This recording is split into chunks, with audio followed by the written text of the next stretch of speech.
Good morning, class. Today we will start from the chapter 3rd. The name of the chapter is force and pressure. इसके बारे में हम आज discuss करेंगे. Okay बेटा, सबसे पहले हमारे पास आता है फोर्स होती क्या है. So read the definition. It is a push or pull which tends to change the state of motion or uniform motion of a body. Okay बेटा, सिंपल सी बात है. फोर्स होता क्या है?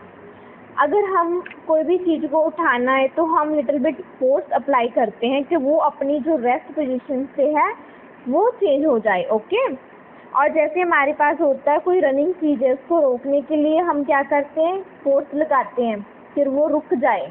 ओके, जैसे पर हमारे पास जो फील्डर होते हैं, वो जो क्रिकेट की बॉल होती है, जब वो मोशन में होती है, जब उसको कैच करते हैं, जब उसको रोक देते हैं, तो वो क्या होता है, वो रेस्ट से मोशन में से रेस्ट में चेंज होती है. तो कैसे हो जाती है? जब हम उसको फोर्स अप्लाई करते हैं.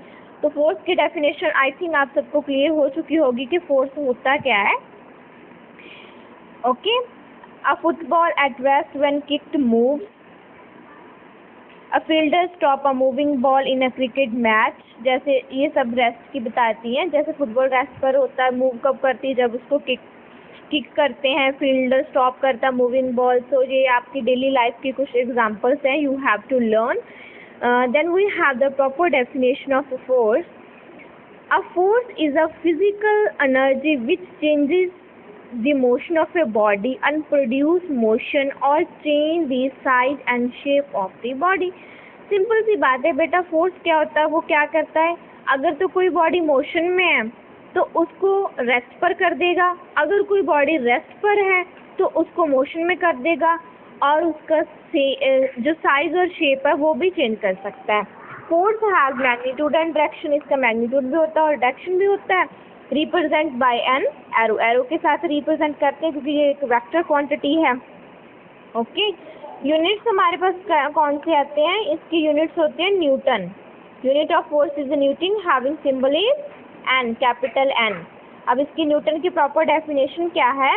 1 newton is the force applied to a moving object of mass 1 kg in the direction of its motion and accelerating its speed by 1 metre per second square. ये प्रॉपर डेफिनेशन है कि जब हम 1 Newton force apply करते हैं किसको, moving object, तो उसका मास इतना होता है, तो वो कितनी स्पीड से एक्सेलरेट करता है, 1 मीटर पर सेकेंड के स्क्वायर के साथ. ओके, इसके बाद बेटा मेन टॉपिक आता है turning effect of a force. अब टर्निंग इफेक्ट होता क्या है, इसके बारे में हमने जान लेना. फॉर एग्जाम्पल आपने देखा होगा, जैसे हमारे घर के डोर होते हैं, वो एक पॉइंट से तो फिक्स होते हैं, एक पॉइंट उनका मूवेबल होता है, और वो क्या करते हैं, जब हम उसको हैंडल के साथ ओपन करते हैं डोर को, तो वो क्या होता है, रोटेट करता है ना, तो उस चीज़ को बोलते हैं टर्निंग इफेक्ट.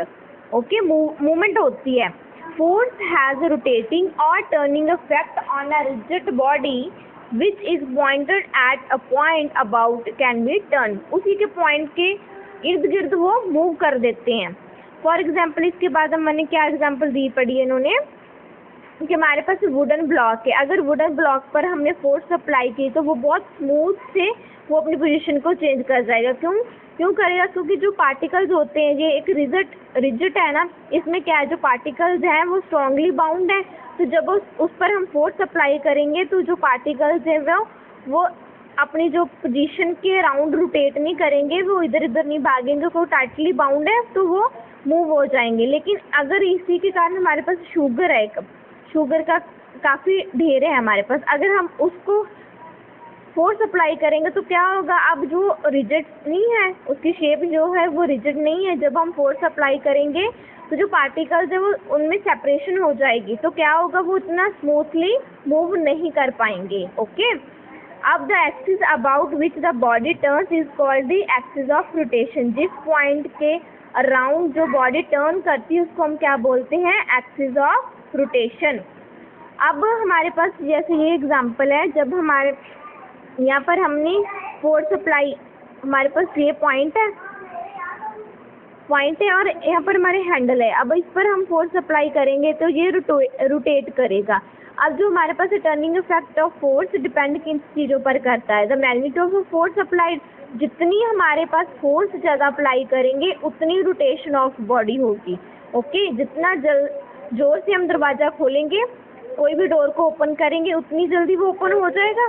और दूसरा क्या है, the perpendicular distance applied force from the axis of rotation. बेटा आप देखो, जो हमारे पास क्या होता है, जो हैंडल होते हैं वो हमेशा डोर के जो हैंडल्स होते हैं, जैसे हमारे पास ये एग्जांपल है, जैसे डोर का हैंडल हमेशा यहाँ पर होता है और ये वाला पॉइंट हमारे पास फिक्स्ड रहता है। अब जो ये डिस्टेंस होता है वो हमेशा 90 डिग्री होता है। 90 डिग्री मीन्स परपेंडिकुलर होता है। उसी के कारण जितना ये डिस्टेंस होगा उतनी रोटेशन होगी। अब आप लोगों ने कभी देखा होगा कि हैंडल यहाँ पर हो, जो डोर का हैंडल होता है वो हमेशा मैक्सिमम डिस्टेंस पर होता है। वो क्यों होता है? क्योंकि उतना उसके टर्निंग इफेक्ट ज़्यादा होगा। ओके, तो ये बातें हम इसमें इन चीज़ों पर डिपेंड करता है। ये डेली लाइफ की जो हमारी एग्जांपल्स है, जैसे बाइसाइकिल, हम पैडल्स पर क्या करते हैं, फोर्स अप्लाई करते हैं, उसके साथ क्या होता है, व्हील्स जो मूव करना शुरू कर देते हैं। ओके, तो ये सारी डेली लाइफ की हमारी एग्जांपल्स हैं। इसके बाद डोर वाली एग्जांपल जो मैंने आपको अभी बताई है कि डोर में क्या होता है, जो मैक्सिमम डिस्टेंस पर हमारा हैंडल होता है, अगर जब हम उस पर फोर्स अप्लाई करते हैं तो वो क्या होता है, जो फिक्स्ड पॉइंट होता है उसके अराउंड वो रोटेट करना शुरू कर देता है। ओके ओके बेटा, thank you, have a nice day.